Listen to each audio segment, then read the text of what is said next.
Here, chickens.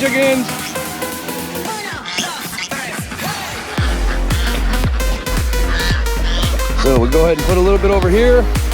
Kind of creates two piles to separate them a little bit so they don't fight. And hear how excited they get.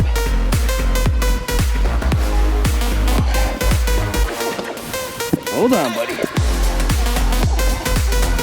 There you go.